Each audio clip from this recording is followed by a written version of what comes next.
हाँ जी बच्चों, welcome. IIT में ये एक्सरसाइज 5B है और मैग्नेटिक इफेक्ट ऑफ करंट इस यूनिट का नाम है। जो बच्चों ने सवाल पूछे हैं वो ये लिखे हुए हैं। कॉम्प्रीहेंशन में फर्स्ट पूछा है, मैचिंग में 2 और 4 पूछे हैं, सब्जेक्टिव में 3, 6 और 9 पूछे हैं। सबसे पहले हम कॉम्प्रीहेंशन 1 से शुरुआत कर रहे हैं। मेरे पास जो बुक है ना बेटा, वो हिंदी वाली किताब है, जिसका मैं सहारा लूँगा थोड़ा सा तुम्हें चीज़ों को समझाने में, ठीक है। और मैं सवाल एक बार तुम्हें पढ़ दे रहा हूँ, तो सवाल या आप भी पढ़ लीजिए, सवाल एक बार केयरफुली पढ़ लीजिए सारे बच्चे। तो सवाल में अगर आप ध्यान से पढ़ेंगे तो ख़ास बात यह है, कुछ चीज़ें होती हैं बेटे जिन्हें हम सुपर कंडक्टर्स कहते हैं। सुपर कंडक्टर्स में क्या होता है, जैसे जैसे टेम्परेचर हम उनका कम करते हैं उनका रेजिस्टेंस भी घटता चला जाता है और एक टेम्परेचर पर जाकर उसका रेजिस्टेंस 0 हो जाता है, तो उसे सुपर कंडक्टर कहना शुरू करते हैं। और जिस टेम्परेचर पर रेजिस्टेंस 0 हो जाता है उस टेम्परेचर को कहते हैं क्रिटिकल टेम्परेचर। एक बात फिनिश हो गई। अब क्रिटिकल टेम्परेचर पर मैग्नेटिक फील्ड का क्या इफेक्ट पड़ता है, उसको इस सवाल में पूछा गया है। अब क्या कहा जाता है, कहा यह जा रहा है बेटे कि क्रिटिकल टेम्परेचर का प्रभाव ये पड़ता है, मैग्नेटिक फील्ड अगर हम बढ़ाएंगे तो क्रिटिकल टेम्परेचर कम हो जाता है। सवाल में ये कहा गया है। बताओ क्या, कि अगर हम मैग्नेटिक फील्ड बढ़ाएंगे तो क्रिटिकल टेम्परेचर कम हो जाता है, ठीक है। अब देखो बेटे, पहला जो ग्राफ है, अगर आप पहला वाला क्वेश्चन पढ़ोगे, क्वेश्चन नंबर 1 बहुत आसान सा है, एक ही लाइन का है क्वेश्चन नंबर 1। तो उसमें ना बेटा मैग्नेटिक फील्ड B2 बड़ा है B1 से, स्पष्ट तौर पर कहा गया है। B2 बड़ा है तो बताओ क्रिटिकल टेम्परेचर क्या होगा। क्रिटिकल टेम्परेचर के मामले में मैग्नेटिक फील्ड ज़्यादा तो क्रिटिकल टेम्परेचर कम, तो इसका मतलब T2 छोटा रह जाएगा, T1 बड़ा होना चाहिए, ठीक है, ओके। और आपको पता है रेजिस्टेंस, यानी कि B2 अगर लगाएंगे तो T2 टेम्परेचर पर रेजिस्टेंस 0 हो जाएगा, B1 लगाएंगे तो T1 टेम्परेचर पर रेजिस्टेंस 0 हो जाएगा। रेजिस्टेंस दोनों बारी 0 होगा लेकिन अलग अलग टेम्परेचर पर। तो अब आपको ज़रा चुनना है, इनमें से सही ऑप्शन को चुनिए। तो देखो मैं तुम्हें करेक्ट वाला एक बार दिखा भी देता हूँ, एक ही बार में समझ जाओगे, बहुत ही आसान है। तो देखो बच्चों, ये हैं ऑप्शंस, दिख रहे हैं केयरफुली। देखो थोड़ा सा जूम कर देते हैं, तो देखो ये है पहला ऑप्शन। तो पहले वाले ऑप्शन में देखो आप, ये जो बेटा आपको सॉलिड लाइन दिखाई दे रही है ना, सॉलिड लाइन, ये B1 के लिए है और जो डॉटेड लाइन है ये B2 के लिए है। तो आप क्लियरली देख पा रहे होंगे, थोड़ा सा ध्यान देंगे तो आप हाल ही देख लेंगे कि देखो ये टेम्परेचर कम है, देख रहे हो, और ये टेम्परेचर ज़्यादा है। तो मैंने यही बताया था B2 के लिए टेम्परेचर कम होगा, तो ये टेम्परेचर कम है और ये टेम्परेचर ज़्यादा है, इसका मतलब ये ग्राफ सही है। अब इसके नीचे वाला देखोगे तो यहाँ उल्टा है। देखो B2 के लिए टेम्परेचर ज़्यादा दिखाया गया है, B1 के लिए कम दिखाया गया है, तो ये गलत हो जाएगा। बाकी दोनों ग्राफ में सेम दिखा दिया गया है, वो भी गलत हो जाएगा। लो देखो, देखो चाहे B1 हो या B2, दोनों के लिए क्रिटिकल टेम्परेचर सेम है, तो ये गलत हो गया। इसमें भी B1 हो या B2, दोनों के लिए क्रिटिकल टेम्परेचर सेम है, तो ये गलत हो गया, क्योंकि ऊपर हमें लिखा हुआ है कि जिसके लिए क्या होगा बताओ, अगर मैग्नेटिक फील्ड ज़्यादा कर दोगे तो क्रिटिकल टेम्परेचर घट जाता है। तो मुझे लगता है पहला सवाल तो आसान है, समझ में आ गया होगा। अब सेकंड वाला जरा और सुनो बेटे। सेकंड वाले में आप ध्यान से एक बार पढ़ लो, तो मैं देखो थोड़ा सा तुम्हें दिख भी रहा होगा, लेकिन एक बार पढ़ लो। लिखा यह है बेटा कि जब मैग्नेटिक फील्ड अप्लाई ही नहीं किया गया है तो क्रिटिकल टेम्परेचर 100 केल्विन है। अब मैग्नेटिक फील्ड तुमने कितना लगाया, 7.5 टेस्ला, तो क्रिटिकल टेम्परेचर कम हो गया होगा, तो कम हो भी गया है। क्रिटिकल टेम्परेचर रह गया है 75 केल्विन। यानी 0 मैग्नेटिक फील्ड लगाने से, मैग्नेटिक फील्ड ना लगाने से क्या खास बात है, क्रिटिकल टेम्परेचर 0 है, और जो है क्रिटिकल टेम्परेचर 100 केल्विन है। और 7.5 टेस्ला का मैग्नेटिक फील्ड लगाने से क्रिटिकल टेम्परेचर 75 केल्विन रह गया है। ओके, समझ आ गई बात। अब देखो बेटा कौन सा सही हो जाएगा इसमें, निश्चित रूप से तो बी ऑप्शन सही है कि अगर आप मैग्नेटिक फील्ड 5 टेस्ला लगाएंगे, 5 टेस्ला जो कि 7.5 से कम है, तो क्रिटिकल टेम्परेचर निश्चित रूप से 75 केल्विन से तो बड़ा आएगा और 100 केल्विन से छोटा आएगा, क्योंकि 100 केल्विन कब था, जब मैग्नेटिक फील्ड 0 था, तो टेम्परेचर सबसे ज़्यादा होगा। मैग्नेटिक फील्ड बढ़ाते जाओगे, क्रिटिकल टेम्परेचर कम होता जाएगा, और 7.5 पर टेस्ला पर क्रिटिकल टेम्परेचर 75 है, तो 5 टेस्ला पर बताओ कितना होगा, खुद सोचो 5 टेस्ला पर कितना होगा बताओ। हाँ, निश्चित रूप से जो क्रिटिकल टेम्परेचर होगा वो 100 से तो छोटा होगा और 75 से बड़ा होगा। तो हम निश्चित रूप से कह सकते हैं if applied value of magnetic field is 5 tesla then critical temperature is greater than 75 kelvin and less than 100 kelvin. उम्मीद है पहला वाला सवाल आसानी से समझ में आ गया होगा। ठीक है, अब अगले के लिए हम ट्राई कर रहे हैं। हाँ बच्चों, अब ना क्वेश्चन नंबर 2 मैचिंग वाला ध्यान से पढ़ लीजिए, आप लोग सभी लोग केयरफुली पढ़ लीजिए फिर उसे एक बार डिस्कस कर रहा हूं मैं। तो देखो उसके कॉलम 1 में जो लिखा है उसे देखिए, a charged capacitor is connected to the ends of a wire, यानी आपने तार के सिरों को एक चार्ज कैपेसिटर से जोड़ दिया है, जैसा कि आप देख पा रहे होंगे। ठीक है, अब आपको सोचना है कौन कौन से ऑप्शन सही हैं। तो देखो इसमें ऑप्शंस जो हैं उनको एक बार पढ़ो। तो इसमें सबसे अच्छा ऑप्शन है Q, thermal energy is generated in the wire. बताओ क्यों, थर्मल एनर्जी क्यों जनरेट होगी, इससे क्या चलेगी, करंट, और वायर का रेजिस्टेंस होता है। तो बेटे ये जैसे ही डिस्चार्ज होगा, कौन डिस्चार्ज होगा भाई, कैपेसिटर, तो कैपेसिटर बेटे डिस्चार्ज होगा तो इस तरह से करंट चलेगी। अब वायर में रेजिस्टेंस होता है तो क्या होगा, कुछ एनर्जी वेस्ट होगी, इससे वायर क्या हो जाएगा, गर्म हो जाएगा। इसलिए इसका सही ऑप्शन कौन सा मानोगे, क्यू, क्यू वाला ऑप्शन सही है। एक बार अगर जानना चाहो बाकी सही क्यों नहीं है तो कोई डाउट हो तो पूछ सकते हो। जैसे देखो P है, एक constant current flows through the wire, तो ये करंट कांस्टेंट नहीं होगी, इसलिए गलत है। क्यों, क्योंकि बेटे धीरे धीरे एनर्जी वेस्ट होती जाती है, तो करंट समय के साथ घटेगी, कांस्टेंट करंट नहीं होगी। एनर्जी वेस्ट होने की वजह से करंट लगातार घटती चली जाएगी। ठीक है, इसीलिए P ऑप्शन गलत है, Q तो सही है। अब R पर चर्चा कर लो। एक constant PD develops between the ends of the wire, तो ये PD भी कांस्टेंट नहीं होगा। सोचो क्यों कांस्टेंट नहीं होगा, क्योंकि ये पोटेंशियल डिफरेंस होगा, लेकिन ये समय के साथ एनर्जी वेस्ट होने से ये पोटेंशियल डिफरेंस भी समय के साथ घटता चला जाएगा, तो इसीलिए PD कांस्टेंट नहीं होगा। अब S वाला सुन लो, charges of constant magnitude appear at the ends of wire, ये तो बिल्कुल ही गलत है ना, क्योंकि कांस्टेंट मैग्नीट्यूड के चार्जेस नहीं होंगे, चार्ज लगातार कम होता जाएगा, इसी तरह से करंट भी लगातार कम होती जाएगी, पोटेंशियल डिफरेंस भी लगातार कम होता जाएगा, एनर्जी का लॉस होता जाएगा और वो एनर्जी हीट एनर्जी में बदलती जाएगी। तो मैंने पहले वाले को जस्टिफाई कर दिया है। अब बात कर रहे हैं बी ऑप्शन की। तो देखो बी ऑप्शन में एक बार पढ़ रहा हूं, the wire is moved perpendicular to its length with constant velocity in a uniform magnetic field. तो देखो ये वेलोसिटी, ये लेंथ और मैग्नेटिक फील्ड परपेंडिकुलर हैं। वायर को इधर ले जाया जा रहा है तो वायर में होते हैं इलेक्ट्रॉन्स, तो इलेक्ट्रॉन इधर जा रहे हैं तो करंट उल्टी दिशा में मानी जाएगी, तो करंट मानेंगे इधर की तरफ।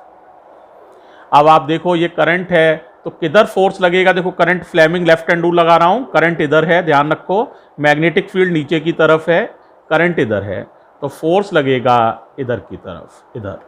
देखो ये मैग्नेटिक फील्ड हो गया, ये करंट हो गई, देखो दिख रही है, ये करंट वाली उंगली दिखी गई, मैग्नेटिक फील्ड वाली दिखी गई, ये फोर्स वाला अंगूठा है। तो फोर्स किधर लगेगा, इधर की तरफ। ठीक है, तो फोर्स इलेक्ट्रॉनों पे इधर लगेगा, तो जब इलेक्ट्रॉन्स पे फोर्स इधर लगेगा बेटा, है ना, तो ये वाला सिरा नेगेटिव हो जाएगा, ये वाला सिरा पॉजिटिव हो जाएगा। राइट, इस तरह की बात हो जाएगी। तो अब इनमें ऑप्शन आपको छांटने हैं। बी के लिए सही ऑप्शंस हैं आर और एस। देखो एक बार पहले मैं सही वालों को जस्टिफाई कर देता हूं, फिर गलत वालों को जस्टिफाई। आर में लिखा है a constant PD develops between the ends of wire. ये पोटेंशियल डिफरेंस कांस्टेंट होता है, इसे मोशनल ईएमएफ कहते हैं, और इसका फॉर्मूला होता है VBL। तो ना वेलोसिटी बदल रही है, ना मैग्नेटिक फील्ड, ना लेंथ, इसलिए ये ईएमएफ मोशनल ईएमएफ कांस्टेंट होता है। ये मैंने तुम्हें डेराइव भी कराया है, तो देख लेना, मोशनल ईएमएफ कांस्टेंट होता है, इसलिए आर वाला सही है। अब एस पर चर्चा कर रहे हैं। Charges of constant magnitude appear at the ends of wire. ये चार्जेस कांस्टेंट हो जाते हैं।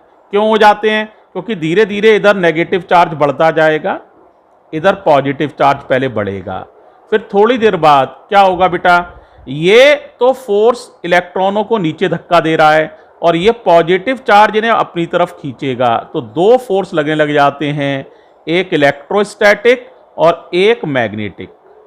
दोनों फोर्स इक्वल एंड अपोजिट हो जाते हैं, तो ये आपस में कट जाते हैं, तो ये चार्जेस फिक्स हो जाते हैं, यानी जो हैं वही रहते हैं।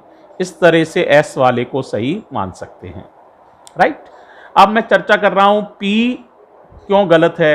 एक constant current flows through the wire. मैंने पहले ही बोला चार्ज ये यहां चले गए, फिक्स हो गए, लेकिन इनसे कोई करंट नहीं फ्लो हो रही है। ये मैंने नहीं कहा है कोई करंट फ्लो हो रही है कॉन्स्टेंटली, ऐसा नहीं है। थोड़ी देर बाद ये चार्ज फिक्स हो जाएंगे, ये सिरा पॉजिटिव हो जाएगा, ये सिरा नेगेटिव हो जाएगा, लेकिन कोई करंट इस वायर में ऐसे फ्लो नहीं होती है।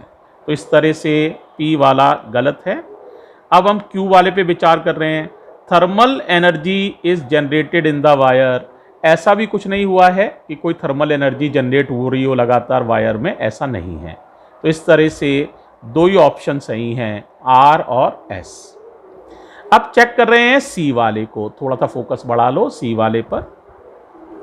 The wire is placed in a constant electric field that has a direction along the length of wire. देखो ये वायर को मैंने इलेक्ट्रिक फील्ड में रखा है। इलेक्ट्रिक फील्ड कैसे बनाएं? एक पॉजिटिव प्लेट ले लो, एक नेगेटिव प्लेट ले लो, तो इलेक्ट्रिक फील्ड की दिशा होती है पॉजिटिव प्लेट से नेगेटिव प्लेट की तरफ। तो वायर जो है इस समय रखी हुई है एक इलेक्ट्रिक फील्ड में, लेंथ के अलोंग। ऐसे इलेक्ट्रिक फील्ड है, ऐसे ही वायर की लंबाई है। अब वायर के अंदर क्या होते हैं? Free electrons. अब ये इलेक्ट्रॉन क्या करेंगे? इस सिरे पर आ जाएगा नेगेटिव चार्ज और इस सिरे पर आ जाएगा पॉजिटिव चार्ज। भाई क्लियर है? तो बताओ कौन सा सही हो जाएगा? एक ही ऑप्शन सही हो जाएगा इसमें, वो है एस। कौन सा वाला? एस। क्यों? क्योंकि एस में साफ लिखा हुआ है charges of constant magnitude appear at the ends of wire. तो ये कांस्टेंट मैग्नीट्यूड के चार्जेस यहां पर किनारों पर इकट्ठे हो जाएंगे, बाकी सारे ऑप्शंस वैलिड नहीं हैं। ठीक है, आसानी से समझ जाओगे। अब देखो बेटा डी वाला देखो, लास्ट है। A battery of constant EMF is connected to the ends of wire. आपने यहां एक बैटरी लगा दी है कांस्टेंट वोल्टेज की, तो बताओ क्या होगा? वायर में से क्या बहेगी? करंट। इस तरह से करंट चलेगी। ये सिरा पॉजिटिव हो जाएगा, ये सिरा नेगेटिव हो जाएगा, और इनके बीच में एक डेफिनेट पोटेंशियल डिफरेंस क्रिएट हो जाएगा। रेजिस्टेंस करंट के चलने का विरोध करेगा, तो कुछ हीट एनर्जी I²RT ये हीट के रूप में पैदा भी होगी वायर में। कुछ इस तरह की बातें होंगी। तो कौन कौन से ऑप्शन सही हो जाएंगे? इसमें ऑप्शन सही हो जाएंगे P, Q और R। तीन ऑप्शन सही हो जाएंगे। जस्टिफाई करो, पहले P को जस्टिफाई कर रहे हैं। P में लिखा है constant current flows through the wire, तो ये तो सभी लोग एग्री हैं कि जो करंट होगी ये कांस्टेंट होगी। एक बैटरी का वोल्टेज कांस्टेंट होता है, इसलिए बहने वाली करंट भी कांस्टेंट होगी। तो पी सही हो गया। Thermal energy is generated in the wire. जब करंट चलती है तो रेजिस्टेंस उसका विरोध करता है, इसकी वजह से उसमें I²RT ये थर्मल एनर्जी पैदा होती है, जिससे वायर गर्म हो जाती है। तो ये भी सही है, इसमें कोई दिक्कत नहीं होनी चाहिए। अब देखो आर, एक constant PD develops between the ends of wire, ये भी सही है। इन दोनों सिरों के बीच में एक कांस्टेंट पोटेंशियल डिफरेंस डेवलप हो जाएगा। अब आइए एस गलत है, यहां पर फिट नहीं बैठेगा। एस में लिखा है charges of constant magnitude appear at the ends of wire, ये सही नहीं है। चार्ज यहां फ्लो करने लगते हैं इस तरह से पूरे सर्किट में, ठीक है, लेकिन कोई भी चार्जेस का जब करंट बहती है तो कोई एक्यूमुलेशन ऑफ चार्ज कहीं इकट्ठा वगैरह नहीं होते हैं। तो मुझे उम्मीद है ये आपको मैचिंग 2 भी पूरी तरह समझ में आ गई है। अब चलेंगे अगले सवाल पर। हाँ, तो बच्चों मैचिंग 4 वाला सवाल हम लोग देख रहे हैं। जैसा कि आप डायग्राम में देख पा रहे होंगे, क्वेश्चन को एक बार ध्यान से आपको पढ़ना है, पढ़ भी लीजिए और मैं एक्सप्लेन भी करूंगा। अभी एक छोटी सी बात बेटे और समझ लो, ये तुम्हें आती है, वेक्टर्स की बात है 11th क्लास की, लेकिन एक बार मैं रिपीट कर देता हूँ, किसी को भूल गया हो तो ध्यान से समझ लो। देखो बच्चों अगर हमारे पास 3 वेक्टर हैं, कितने वेक्टर हैं? 3, और वो कितने डिग्री पर इंक्लाइंड है? बराबर वेक्टर हैं, 120 डिग्री पर इंक्लाइंड हैं। यानी एक वेक्टर और दूसरे वेक्टर के बीच का एंगल 120 डिग्री है। ये 3 वेक्टर हैं, तो इनका रिजल्टेंट कितना आएगा? 0। इनका रिजल्टेंट 0 आएगा, ठीक है, एफ नेट 0 आएगा। अगर 4 वेक्टर हैं तो 360 में 4 का डिवाइड कर लो। 90 डिग्री पर इंक्लाइंड अगर 4 वेक्टर हैं, जैसे ये हो पहला वेक्टर, ये इंक्लाइंड हो 90 डिग्री पर दूसरा, फिर 90 डिग्री पर तीसरा, फिर 90 डिग्री पर चौथा, तो इनका रिजल्टेंट भी कितना आएगा? 0। सब बराबर होने चाहिए, ध्यान रखना है ना, 0। यानी कुल मिला के रूल ये होता है बेटे, अगर आपके कितने वेक्टर है? 3, तो 360 में कितने का डिवाइड किया? 3 का। अगर 4 वेक्टर हैं तो 360 में 4 का। If n equal vectors, general formula भी याद रखो, if n equal vectors are inclined with each other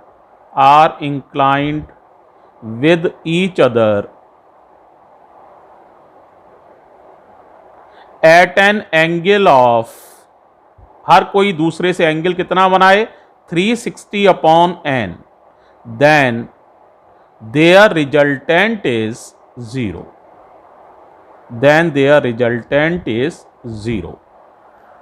ये बात सबको ध्यान रखनी है, ठीक है। 3 हो तो 120 डिग्री के एंगल पर हो तो उनका रिजल्ट 0 हो जाएगा। 4 हैं तो 90 डिग्री पर हो, 5 हैं तो 360 में 5 का डिवाइड कर लो, 6 हैं तो 6 का डिवाइड कर लो, ठीक है। इक्वल वेक्टर्स हों और इसी इंक्लाइनेशन पर एक वेक्टर से दूसरा वेक्टर को रखते चले जाएं तो उनका रिजल्ट क्या आता है? 0। इसका थोड़ा सा यूज़ होगा कॉन्सेप्ट का, इसलिए मैंने थोड़ा सा आपको बता दिया है, ठीक है। अब देखो सवाल को तो आपने पढ़ ही लिया है, तो अब देखो अब हम सवाल पर आ रहे हैं। तो पहला सवाल है, इलेक्ट्रिक फील्ड 0 कहाँ कहाँ होगा? तो मेरा जवाब है इलेक्ट्रिक फील्ड 0 होगा, एक तो P वाले पर, इस पर 0 होगा इलेक्ट्रिक फील्ड, P पर भी 0 होगा इलेक्ट्रिक फील्ड, R पर भी, R वाले कॉन्फ़िगरेशन में भी और S वाले कॉन्फ़िगरेशन में, 3 जगह इलेक्ट्रिक फील्ड 0 मिलेगा। अब कोई बच्चा कहे कैसे सर समझा दीजिए, तो एक एक करके समझ लो। देखो यहाँ पर अगर आप पॉजिटिव चार्जेस को देखोगे तो देखो एक पॉजिटिव ये रहा, तो आप यहाँ पर क्या रख लोगे? एक टेस्ट चार्ज, तो ये इसको इधर रिपेल करेगा, पहला वाला पॉजिटिव, ये वाला इसको इधर रिपेल करेगा, ये वाला इसको इधर रिपेल करेगा, और तीसरा वाला जो पॉजिटिव है बेटे वो इसको इधर रिपेल करेगा। तो ये 3 इस तरह से पॉजिटिव की वजह से 3 इलेक्ट्रिक फील्ड बनेंगे, और तीनों के बीच का एंगल आप आसानी से समझ सकते हो 120 डिग्री होगा, है ना।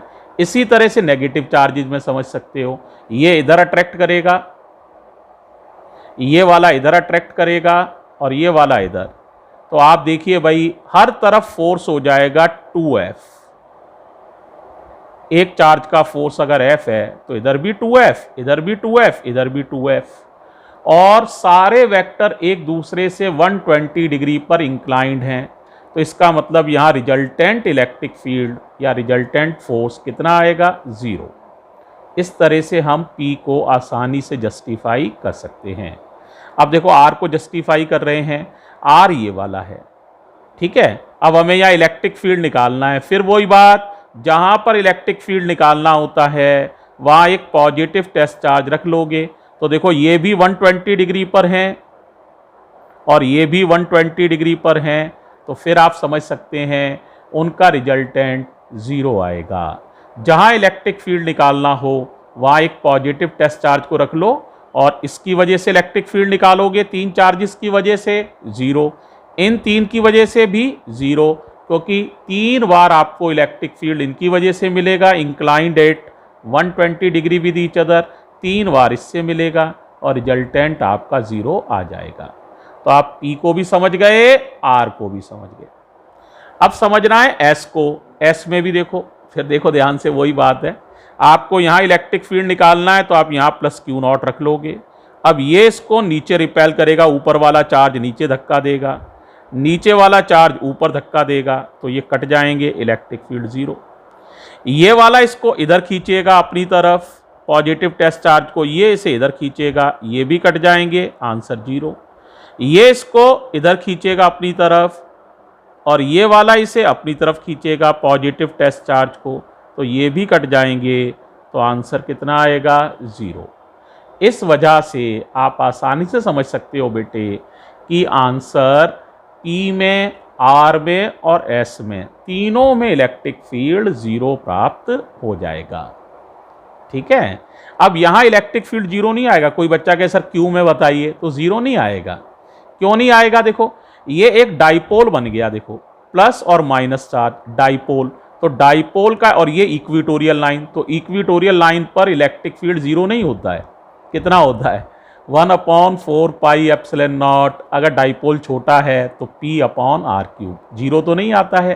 तो ये सारे देखो, ये एक डाइपोल बन जाएगा, ये दूसरा डाइपोल बन जाएगा, ये तीसरा डाइपोल बन जाएगा, लेकिन रिजल्टेंट इलेक्ट्रिक फील्ड इनसे 0 नहीं आएगा, क्योंकि डाइपोल की इक्वेटोरियल लाइन पर इलेक्ट्रिक फील्ड 0 नहीं होता है। तो इस तरह से आप इन्हें जस्टिफाई कर सकते हो। अब हमें देखना है पोटेंशियल। पोटेंशियल नॉन जीरो चाहिए, 0 नहीं चाहिए। ठीक है। तो देखो ये हो पाएगा 2 बार में, एक तो R में और एक S में पोटेंशियल नॉन जीरो आ जाएगा। अब देखो कैसे। पोटेंशियल बेटे स्केलर क्वांटिटी है, वेक्टर तो होता नहीं है। तो पोटेंशियल सिर्फ किस पे डिपेंड करता है? पॉजिटिव और नेगेटिव चार्ज सब कट जाएं तो पोटेंशियल 0 आ जाएगा। दूरियां अगर समान हों तब जाके ये हो पाता है ना।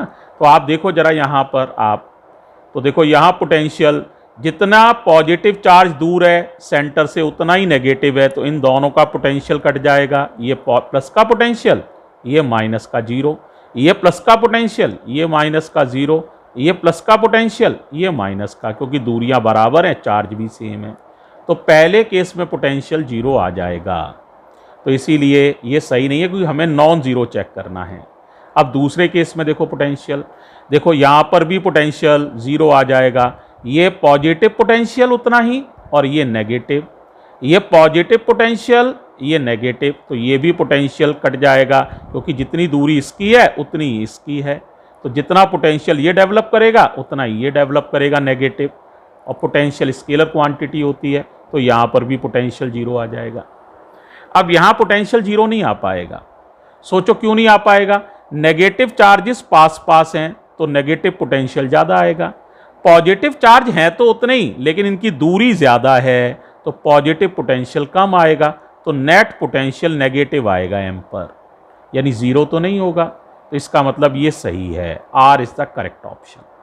इसी तरह से देखो S वाला, देखो ये है ना, यहाँ पर भी 0 नहीं होगा। क्यों?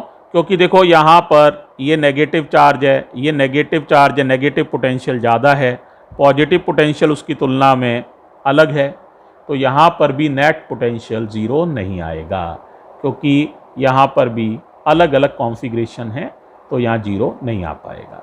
तो इस तरह से आप इसको भी जस्टिफाई कर सकते हो। क्लियर हो गया है सारा? नॉन ज़ीरो चाहिए। ई वाले को भी देख लो यार, ई एक और है, उसको भी देखो। देखो यहाँ पर पोटेंशियल जो है, पोटेंशियल के लिए देखो, यहाँ पोटेंशियल जीरो आएगा, ये पॉजिटिव पोटेंशियल है इतना ही, और यहाँ पर इतना ही नेगेटिव पोटेंशियल है। एम से जितनी दूरी इनकी है उतनी ही ये इसकी दूरियाँ हैं। जैसे ये आइडेंटिकल पोजीशन है, ये पोटेंशियल कट जाएंगे, ये दोनों कट जाएंगे, ये दोनों कट जाएंगे, तो ज़ीरो आएगा। ठीक है, तो इस तरह से दो ही बार पोटेंशियल जीरो नहीं आएगा, एक तो आर में ज़ीरो नहीं आएगा और एक एस में ज़ीरो नहीं आएगा। ये बताओ समझ में आ रहा है सारा? ठीक। अब चाहिए मैग्नेटिक फील्ड ज़ीरो। अब बताओ मैग्नेटिक फील्ड कैसे जीरो पैदा होता है? आंसर, करंट से ही मैग्नेटिक फील्ड पैदा होता है। तो अगर टोटल करंट कैसे पैदा होता है? चार्ज से।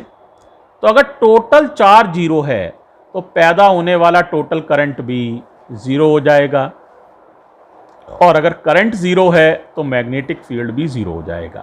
तो अगर मैग्नेटिक फील्ड जीरो चाहिए तो हमें टोटल चार्ज को देखना पड़ेगा, क्योंकि चार्ज के फ्लो होने से करंट पैदा होता है और करंट से ही मैग्नेटिक फील्ड पैदा होता है। तो देखो ये आपको मिल जाएगा P में भी, Q में भी और T में भी, तीनों बार मैग्नेटिक फील्ड जीरो मिल जाएगा। आप कहेंगे कैसे? देखो यहाँ टोटल चार्ज आप देख लो, 3 प्लस है 3 ही माइनस है, total charge zero, current zero तो मैग्नेटिक फील्ड भी जीरो। ये चार्ज घूमते हुए माने गए हैं, है ना? तो चार्ज के घूमने से करंट पैदा होता है, लेकिन टोटल चार्ज जीरो है तो करंट भी जीरो हो जाएगा। क्यू में भी देखो, जितना पॉजिटिव चार्ज है उतना ही नेगेटिव है, तो सब कट जाएंगे। टोटल चार्ज जीरो है तो इसलिए टोटल करंट भी जीरो हो जाएगा, तो मैग्नेटिक फील्ड भी जीरो हो जाएगा। इसी तरह से अब आप पी क्यू के बाद किस में देखोगे? टी में। ठीक है, तो टी में आप देखिए यहाँ पर जीरो नहीं होगा, ध्यान रखना, मैग्नेटिक फील्ड यहाँ पर जीरो नहीं होगा, क्योंकि ये एक बड़ा सर्किल है, इसकी रेडियस अलग है, ये एक छोटा सर्किल है, ये अलग घूम रहे हैं, ये अलग, तो इनका मैग्नेटिक फील्ड कुछ अलग पैदा होगा, इनका मैग्नेटिक फील्ड कुछ अलग पैदा होगा, तो यहाँ जीरो नहीं होगा। इसी तरह से यहाँ पर भी एक समान डिस्ट्रीब्यूशन नहीं है, तो यहाँ पर भी जीरो नहीं होगा। ठीक है, अब यहाँ पर देखो ध्यान से, ई वाले में, ठीक है, ये वाले में देखो, लास्ट वाले में, टी वाले में देखो, यहाँ पर भी आइडेंटिकल चार्ज डिस्ट्रीब्यूशन है, जितना पॉजिटिव है उतना ही नेगेटिव है, तो यहाँ पर इससे बनने वाली करंट और इससे बनने वाली करंट दोनों इक्वल एंड अपोजिट होंगी, तो यहाँ पर भी मैग्नेटिक फील्ड जीरो हो जाएगा। तो मैग्नेटिक फील्ड 3 बार आपको जीरो मिलेगा, P पर, Q पर और T पर। Identical position of charges and net charge equals to 0, it means net current equals to 0 and no magnetic field will be produced, right? तो ये जस्टिफाई हम कर चुके हैं। अब चाहिए ये म्यू का नाम, ध्यान रखना, म्यू का नाम है डाइपोल मूवमेंट, जिसे हम m से भी लिखते थे, और m का फॉर्मूला आपको खूब याद है, IA होता था। अब m जीरो कब होगा? जब I जीरो होगा तो m भी जीरो हो जाएगा। अगर I जीरो है तो m जीरो, लेकिन m तुम्हें नॉन जीरो चाहिए, डाइपोल मूवमेंट नॉन जीरो चाहिए, म्यू से लिखा है तुमने, इसका मतलब I जीरो नहीं होना चाहिए। अभी अभी मैंने समझाया था कहाँ कहाँ I जीरो होगा, तो याद करो, आपको यहाँ I जीरो था, P वाले में I जीरो था, Q वाले में I जीरो था, और लास्ट T वाले में भी I जीरो था, तभी मैग्नेटिक फील्ड जीरो आया था। और I जीरो कहाँ कहाँ नहीं था? यहाँ पर I जीरो नहीं था और यहाँ पर भी I जीरो नहीं था। I जीरो नहीं है तो डाइपोल मूवमेंट भी नॉन जीरो हो जाएगा। ठीक है, इसका मतलब इन दोनों केसेस में क्योंकि I जीरो नहीं है, इसीलिए मैग्नेटिक फील्ड भी यहाँ पर नॉन जीरो होगा और डाइपोल मूवमेंट भी यहाँ पर नॉन जीरो होगा। तो dipole movement will be non zero in two cases, those R and S, R में भी और एस में भी डाइपोल मोमेंट नॉन ज़ीरो होगा। मुझे उम्मीद है बहुत आसान है, आपको ये सवाल समझ में आ गया होगा। अब अगले के लिए देखते हैं। हाँ, तो बच्चों सब्जेक्टिव में डिस्कस कर रहे हैं क्वेश्चन नंबर 3। एक बार बहुत केयरफुली पढ़ लो आप लोग, ठीक है। तो देखो, अगर आप ध्यान से पढ़ोगे तो कई इंपॉर्टेंट बातें आपको दिखने लगेंगी, ठीक है। जैसे जो KLM लूप है, हाफ सर्किल वाला लूप KLM, वो किस प्लेन में है? KLM YZ प्लेन में है। किस प्लेन में है? YZ प्लेन में। सेमी सर्कुलर लूप है। और एक लूप बेटे XZ प्लेन में है। तो देखो YZ प्लेन है, कौन सा? गायब है अक्षर X। इसका मतलब ये मैग्नेटिक फील्ड इसका X एक्सिस के अलोंग आएगा, या तो पॉजिटिव X एक्सिस के अलोंग या नेगेटिव, वो अभी हम देख लेंगे। यहाँ कौन सा अक्षर गायब है? Y, XYZ, Y गायब है, XZ प्लेन है। तो ये मैग्नेटिक फील्ड J कैप के अलोंग आएगा, Y एक्सिस के अलोंग। ये तो हमें पता ही है, हमेशा एक्सिस के अलोंग आता है बेटे, है ना। XZ प्लेन है तो Y एक्सिस के अलोंग आएगा, YZ प्लेन है तो X एक्सिस के अलोंग। अब सेमी सर्किल का मैग्नेटिक फील्ड लिखना तो हर बच्चा ही जानता है यार, म्यू नॉट अपॉन 4 पाई, पूरे सर्किल का होता है 2 पाई आई अपॉन आर। सेमी सर्किल है तो पाई आई अपॉन आर। चाहो तो पाई से पाई को काट भी सकते हो। तो ये मैग्नेटिक फील्ड हो जाएगा YZ प्लेन वाले सेमी सर्किल का, और ये मैग्नेटिक फील्ड हो जाएगा XZ प्लेन वाले सेमी सर्किल का। अब आ गई डायरेक्शन, तो जरा डायरेक्शन पर आप गौर कर लीजिए, बस यही समझना है डायरेक्शन, है ना। तो जरा देखो Z एक्सिस कैसे है? वास्तव में Z एक्सिस कुछ इस तरह से है, दिख रही है तीनों। अब बताओ पहला सेमी सर्किल जो है जिसका नाम है KLM, जो YZ प्लेन में है, तो वो कैसे होगा वास्तव में? देखो ध्यान देना, YZ प्लेन में कुछ इस तरह से होगा। ये Y और Z प्लेन है सेमी सर्कल, देखो ये Y और Z से मिलकर बना हुआ, और पॉइंट कहाँ है? ओरिजिन पर। ये है सेमी सर्कल YZ प्लेन, समझ आ गया होगा।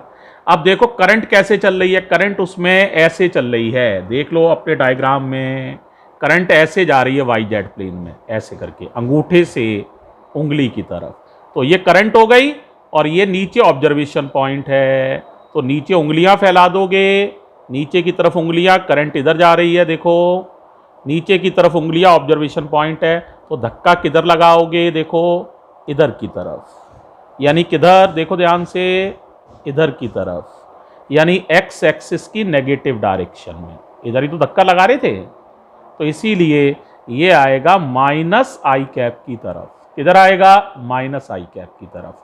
कौन सा रूल लगाया है? बोलो, राइट हैंड पाम रूल, याद आ गया होगा। अब दूसरा देखो बेटा, ये है XZ प्लेन में, देखो इसको भी देखो XZ प्लेन में कैसे होगा। ये Z एक्सिस है, ये X एक्सिस है, लूप को देख लो XZ प्लेन में है, तो XZ प्लेन में लूप कुछ इस तरह से है, XZ प्लेन में। देखो शायद देख पा रहे हो, या थोड़ा सा और क्लियर दिखाऊं? देखो थोड़ा इसे टेढ़ा करके दिखा देता हूं तो और क्लियर दिखेगा।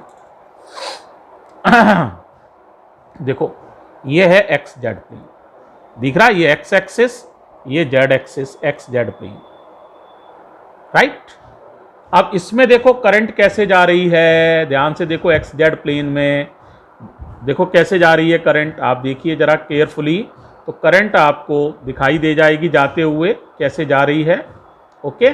तो उसके हिसाब से करंट ऐसे जा रही है, देखो ऐसे ऐसे करके अंगूठे से इस उंगली वाली तरफ जा रही है, ऐसे जा रही है, और ऑब्जर्वेशन पॉइंट हमारा किधर है बच्चों? बोलो, करंट ऐसे जा रही है और ऑब्जर्वेशन पॉइंट हमारा ये नीचे की तरफ है। तो देखो किधर आएगा? देखो ध्यान से, ये करंट हो गई, करंट इधर इधर मेरी तरफ, ऑब्जर्वेशन पॉइंट नीचे, तो धक्का किधर लगा सकते हैं? इधर की तरफ। ये कौन सी एक्सिस है? धक्का किधर लग रहा है? Y एक्सिस की तरफ। तो ये हो जाएगा आपका J कैप। आप आराम से करके भी देख सकते हैं, 3D देख लो और आराम से आपको दिखने लग जाएगा, ठीक है। खाली बस रूल लगाना है, तो बड़ा आसान है, आराम से आप लगा सकते हो, ठीक है। तो इस तरह से ये दोनों मैग्नेटिक फील्ड आपको समझ में आ गए। तो कुल मैग्नेटिक फील्ड निकाल लोगे, कुल के लिए दोनों को जोड़ दोगे, तो जोड़ोगे तो ये तो कॉमन आ जाएगा, म्यू नॉट अपॉन, क्या कॉमन आ जाएगा बताओ? Mu naught I upon 4r bracket में माइनस आई और प्लस जे, ये आ जाएगा मैग्नेटिक फील्ड। अब देखो फर्स्ट पार्ट में क्या कहा गया है, पार्टिकल जो है वो नेगेटिव किधर चल रहा है, नेगेटिव एक्स एक्सिस की तरफ। देखो इस तरह से जा रहा है पार्टिकल, वेलोसिटी दी हुई है, वेलोसिटी किधर दी हुई है, माइनस वी नॉट आई कैप, इस तरह से वेलोसिटी दी हुई है जैसा कि आप देख पा रहे हो। और आपको फोर्स निकालना है पार्टिकल पर, तो फोर्स तो तुम्हें पता ही है, होता है q v cross B, v cross B. तो आपको क्रॉस प्रोडक्ट करना अच्छे से आता है, क्यू लिख ही लोगे, वी क्रॉस बी करना है, करो जरा वी क्रॉस बी। ऊपर लिख देते हैं आई जे के, सभी को रूल पता है। अब v के कंपोनेंट है ओनली माइनस वी नॉट आई कैप, जे कैप नहीं है, के कैप नहीं है। मैग्नेटिक फील्ड का कंपोनेंट है mu naught I upon 4r, वो तो कॉमन ही है, मेनली लिख दे रहे हैं माइनस आई और प्लस जे, ठीक है, ये तो बाद में लगा लेना। तो माइनस आई तो माइनस का 1 हो गया, प्लस जे प्लस का भी 1 हो गया, और ये 0 हो गया। अब v क्रॉस b हम निकाल लेंगे, डायरेक्शन निकल आएगी यहां से v क्रॉस b की, तो i cap minus J cap और प्लस k कैप।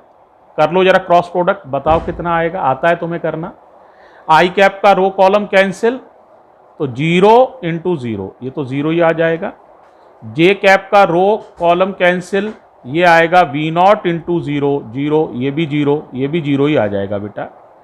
अब जरा के कैप के लिए देखो, के कैप का रो कॉलम कैंसिल, ये आएगा माइनस वी नॉट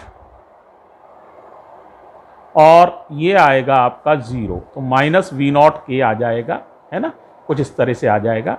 तो फोर्स आसानी से निकल आएगा। आप देखो जरा, क्यू तो क्यू ही है, वी की वैल्यू थी हमारी, ये पूरा ही आ गया है, वी नॉट के कैप है, तो माइनस वी नॉट के।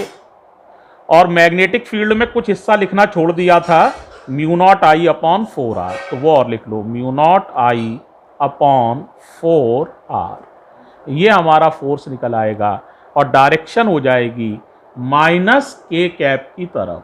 किधर हो जाएगी डायरेक्शन बताओ भाई, माइनस के कैप की तरफ। तो आप चाहो तो अच्छे से भी लिख सकते हो, वैसे तो ये अच्छा ही लिखा है, और क्लियर करना चाहो तो लिख सकते हो F vector equals to negative, और बताओ नेगेटिव में क्या क्या आ रहा है, म्यू नॉट आ रहा है, और बताओ क्यू आ रहा है, वी नॉट आ रहा है, और आई आ रहा है, और अपॉन आ रहा है 4r, और डायरेक्शन आ रही है के कैप। इतना फोर्स लगेगा। आसानी समझ में आ गया होगा, कोई मुश्किल नहीं है, क्रॉस प्रोडक्ट कर ही लोगे। अब बेटे तुम्हें निकालना है कि जो कुल फोर्स है, अगर इसको मैग्नेटिक फील्ड में रख दिया जाए तो दोनों लूप की वजह से कुल कितना फोर्स लगेगा। तो देखो बेटा, चाहे आप KLM पर फोर्स निकालना, अभी मैं निकाल के भी दिखाऊंगा, यानी कि आधे लूप पर, चाहे बाकी आधे लूप पे निकालना, चाहे KM माने दोनों को ज्वाइन करने वाली लाइन, उसकी लंबाई देखोगे तो 2r लंबाई है। कितनी लंबाई है, 2r। और मैग्नेटिक फील्ड है जे कैप की तरफ। फोर्स होता है IL क्रॉस बी। क्या होता है बताओ, IL क्रॉस बी। तो मैग्नीट्यूड अगर हम निकालेंगे तो ये जितना फोर्स ये है उतना ही ये आएगा, तो इसका डबल कर सकते हो, 2 गुणा करना पड़ेगा IL क्रॉस बी। I तो I है, L की वैल्यू 2r है और B। अब बच्चे को कहीं दिक्कत नहीं आती, वो ये भी समझ जाता है L 2r है, डायमीटर के बराबर है सेमी सर्किल का, है ना भाई। ये भी देखो इस तरह से होता है ना सेमी सर्किल। तो जब हम बात करते हैं तो ये वाली दूरी लेनी होती है, शुरू से इनिशियल पोजीशन और फाइनल पोजीशन के बीच की स्मॉलेस्ट डिस्टेंस, ये 2r हो जाती है, ठीक है। तो I 2 क्यों, क्योंकि 2 लूप हैं, और 2rb। अब ये एक ही दिशा में दोनों फोर्स हैं। अब कोई बच्चा पूछ सकता है सर फोर्स किस दिशा में होगा, तो आप जरा केयरफुली सवाल को देखो, मैं तुम्हें दिखा भी देता हूं, तुम लोग देखना और जवाब देना, सो ही समझ जाओगे। देखो जरा मैं दिखाता हूं, कोशिश करता हूं डायग्राम तुम्हें जूम करके दिखने लग जाए। देखो भाई जरा दिख पा रहा डायग्राम? देखो ये है KM, यही लंबाई है 2L, 3D डायग्राम है तो ये 2L लंबाई है।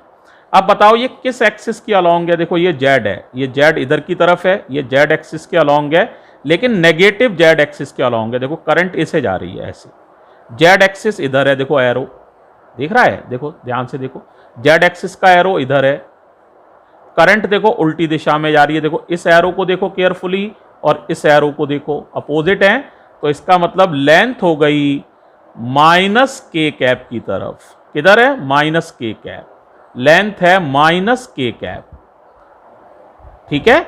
ये 2L लंबाई है, डायमीटर 2L, लेकिन -K कैप, बस इतना सा ध्यान रखना, अब तुम्हें सारी बात समझ में आ जाएगी। तो जरा देखना, जरा मैं इसका जूम खत्म कर रहा हूं, वापस सिंपल कर रहे हैं, ऑर्डिनरी। चलो भाई बोलो जरा, बोलो L क्रॉस B करना है दिशा के लिए, तो L किधर थी? L थी हमारी -K कैप की तरफ, L माने -K कैप, ठीक है। और मैग्नेटिक फील्ड था J कैप की तरफ, देखो देख लो ये, तो क्रॉस J। अब -K क्रॉस J करना है, तो यहां लिख लो I, यहां लिख लो J, यहां लिख लो K, I से J से K और K से I, ये है। अब तुम्हें चाहिए K क्रॉस I, तो देखो K क्रॉस I ये हो गया, K क्रॉस J, तो K क्रॉस J उल्टा हो गया, ये देखो K क्रॉस J, तो ये होगा -I, और ये एक माइनस और लगा है, तो I कैप आ जाएगा, तो इसका आंसर आ जाएगा I कैप। तो इसका मतलब ये फोर्स I कैप की तरफ लगेगा।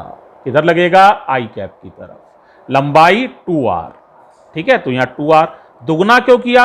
क्योंकि दोनों ही लूप द्वारा लगने वाला फोर्स I कैप की तरफ होगा, X एक्सिस की तरफ होगा, तो दोनों फोर्स जुड़ गए हैं, इसीलिए हमने डबल किया है, ठीक है।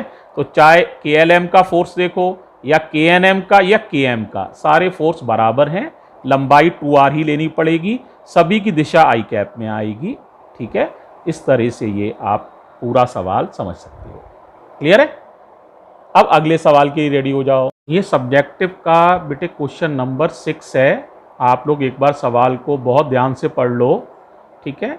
शुरुआत में मैग्नेटिक फील्ड नहीं है बेटे, और ना ये दो रस्सियों से एक ये चीज़ अरेंजमेंट लटका हुआ है, तो इसका वेट नीचे काम कर रहा है और ये टेंशन ऊपर की तरफ काम कर रहे हैं। शुरुआत में कुछ ऐसी पोजीशन है, तो क्या हो जाएगा बताओ? शुरुआत में अगर हम देखें इसके लिए इक्वेशन, तो इक्वेशन मिलेगी T1 + T2 is balanced by mg,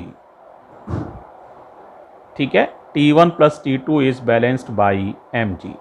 शुरुआत में दिया हुआ है दोनों रस्सियों में टेंशन T0 है, तो ये भी T0 है, दोनों ही T0 हैं, तो 2T0 is balanced by mg। तो T0 समझ सकते हो आप, T0 है mg/2, ये है, बहुत आसान सी बात है। अब सवाल का अगर बाकी हिस्सा पढ़ो तो तुम देखोगे एक मैग्नेटिक फील्ड स्विच ऑन किया गया और इस चीज को घुमा दिया गया, इस पर चार्ज था Q, इसको घुमा दिया गया, है ना। अब घुमाने से क्या होगा बेटे?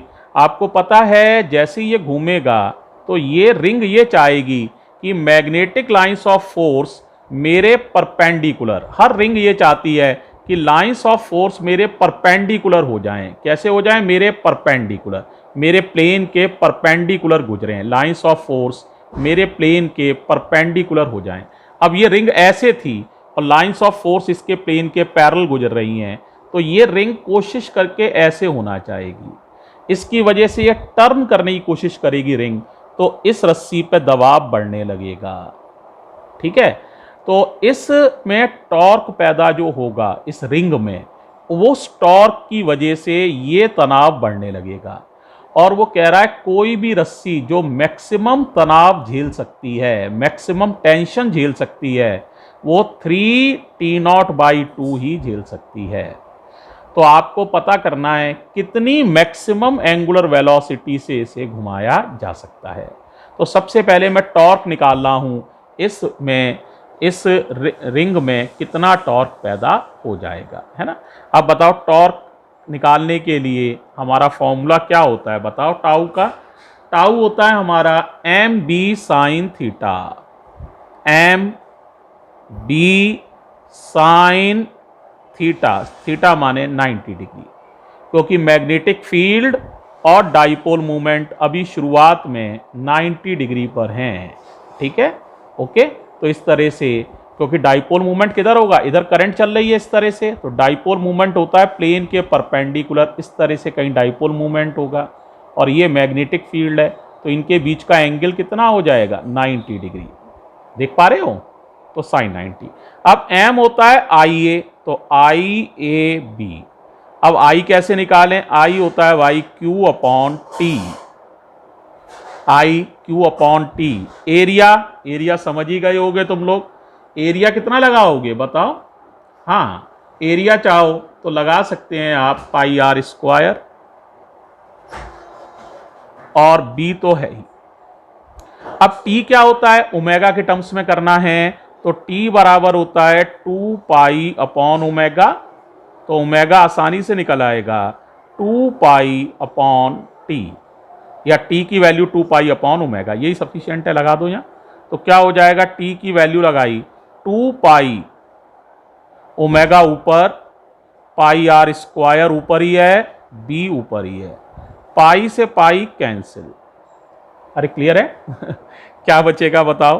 तो इस तरह से हमारा टाउ निकल आएगा, कितना निकल आएगा टाउ बताओ, Q omega R square B upon 2, इतना टॉर्क जनरेट होगा। बोलो भाई कितना टॉर्क जनरेट हो रहा है, बोलो, Q omega B R square upon 2।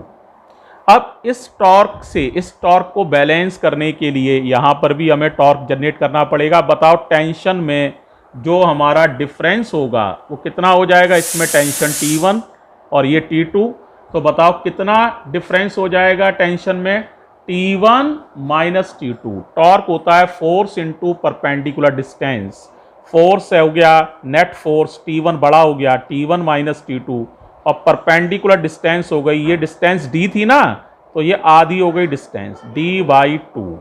तो इसके हिसाब से टॉर्क हो गया हमारा T1 minus T2 into d/2। तो टॉर्क हमारे हिसाब से हो जाएगा, कितना हो जाएगा बताओ बेटा, टॉर्क हो जाएगा T1 minus T2 into d/2। तो देखो मैं लिख दे रहा हूं जरा, टॉर्क हो जाएगा T1 minus T2 into d/2, ये टॉर्क हो जाएगा। एक टॉर्क आप पहले निकाल चुके थे, इक्विलिब्रियम में दोनों टॉर्क को क्या कर दोगे, बराबर, तो हमें क्या मिलेगा, T1 minus T2 into d/2 equals to Q omega R square B upon 2। 2 से चाहो तो ये 2 काट लो, ठीक है। तो यहां से T1 माइनस T2 आसानी से निकल आएगा, T1 माइनस T2 हो जाएगा Q omega R square B upon ये वाला डी। ये इक्वेशन थर्ड आ गई। एक इक्वेशन तुमने पढ़ी थी, T1 प्लस T2 जो था वो हमारा कितना था, mg, याद आ रहा है, T1 प्लस T2 कितना था, mg। यहां से दोनों इक्वेशन को ऐड कर लोगे, ऐड करोगे तो T2 से T2 कट, तो 2T1 निकल आएगा, तो 2T1 की वैल्यू आ जाएगी mg plus Q omega R square B upon D. तो यहां से T1 आसानी से निकाल लोगे, T1 कितना आ जाएगा बताओ, T1 आ जाएगा बच्चों mg/2, 2 का डिवाइड कर लो, mg/2 plus Q omega R square B, और ये 2 अपॉन में आ जाएगा, तो 2d। अब बताओ मैक्सिमम टेंशन आप झेल कितना सकते हैं, तो आप मैक्सिमम टेंशन झेल सकते हैं यहां पर 3T0/2, कितना, 3T0/2, तो यहां लिख दे रहे हैं 3T0/2। अब याद करो mg/2 कितना था, ये भी देख लो जरा, निकाला था आपने, mg/2 था T0, ठीक है। टी मैक्स कितना था, 3T0/2, यही झेल सकते हैं ज्यादा से ज्यादा, नहीं तो फिर रस्सी टूट जाएगी, है ना। तो देखो जरा, तो 3T0/2 कौन सा वाला समझ में आ रहा है, ये वाला मैक्सिमम टेंशन, mg/2 की जगह T0 plus Q omega R²B/2D। ये T0 इधर आके घट जाएगा, तो ये बचेगा T0/2 बराबर Q ओमेगा R²B/2D।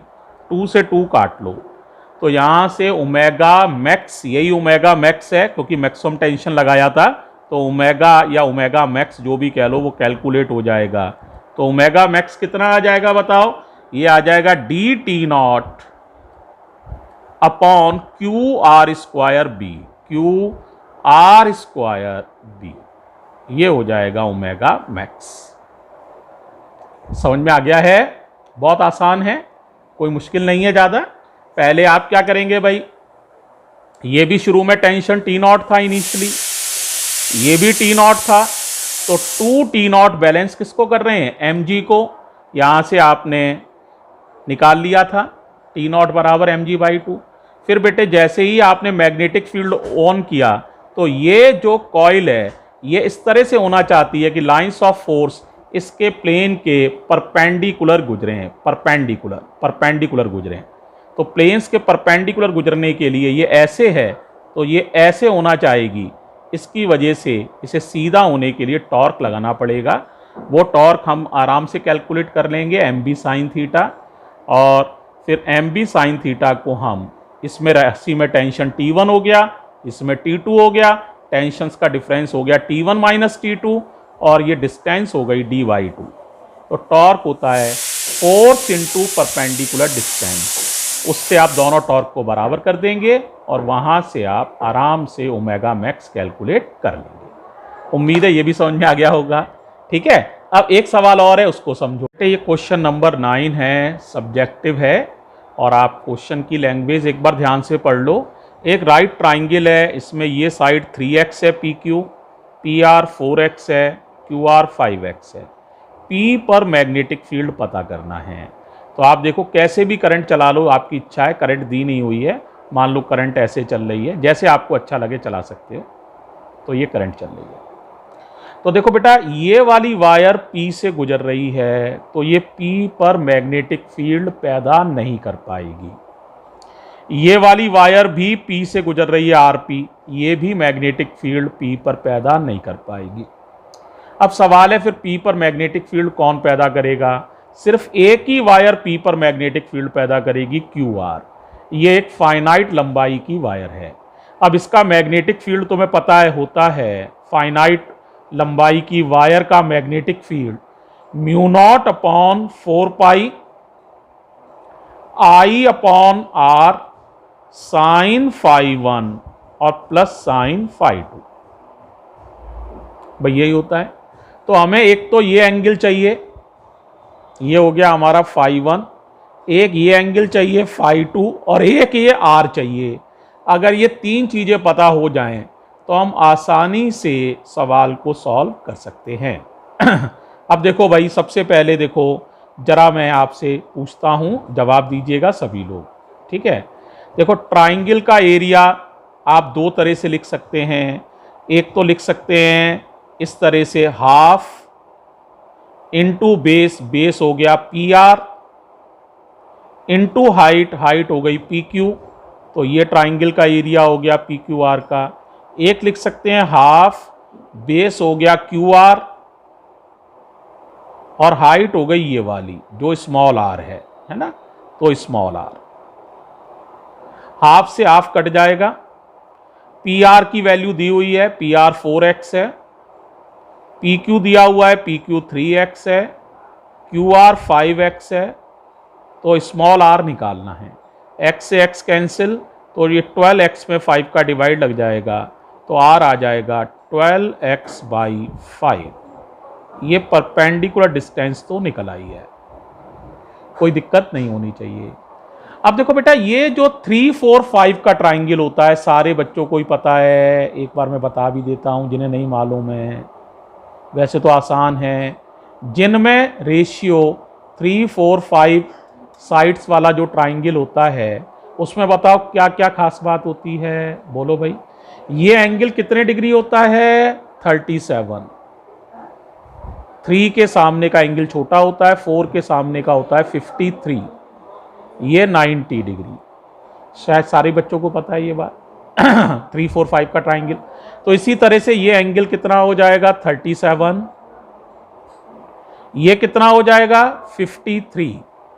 अब तुम बताओ, ये 90 है, ये 53 है, तो ये एंगल हो जाएगा 37। इसी तरह से 37 है, ये 90 है, तो ये हो जाएगा 53। तो φ1 भी पता चल गया और φ2 भी पता चल गया। तो अब दिक्कत क्या है भाई बी लिखने में? अब तो हम आसानी से बी लिख सकते हैं। तो बी हो जाएगा बच्चों μ0/4π I अपॉन आर, आर की वैल्यू लगा दी है 12x/5, 5 ऊपर, साइन φ1 कितने डिग्री है? साइन 37। तो साइन 37 कितना होता है बताओ जरा मुझे? परपेंडिकुलर अपॉन हाइपोटेन्यूज, यानी 3/5। और बताओ साइन 53 कितना होता है? 53 के लिए ये परपेंडिकुलर हो जाएगा 4 और हाइपोटेन्यूज 5, तो साइन 53 होता है 4/5। याद भी रखिए, साइन 37 3/5 होता है, साइन 53 4/5 होता है। तो यहां पर साइन φ1 साइन 37 है, साइन 37 की वैल्यू 3/5 और प्लस 4/5, तो कितना आ जाएगा बताओ भाई? ये मैग्नेटिक फील्ड आ जाएगा μ0/4π 5I/12x इंटू 3 और 4 9/5। 5 से 5 कैंसिल, ठीक है, कैंसिल कर लीजिए। 3 से ये 3 बार और ये 4 बार, तो मैग्नेटिक फील्ड आ जाएगा μ0 3I अपॉन 4 इंटू 4 या 4π इंटू 4x, कुछ इस तरह का मैग्नेटिक फील्ड आ जाएगा। अब सवाल में जो मैग्नेटिक फील्ड दिया है तुम्हारे यहाँ, वो दिया है बेटा k into μ0I upon 48πx, ये दिया हुआ है मैग्नेटिक फील्ड क्वेश्चन में।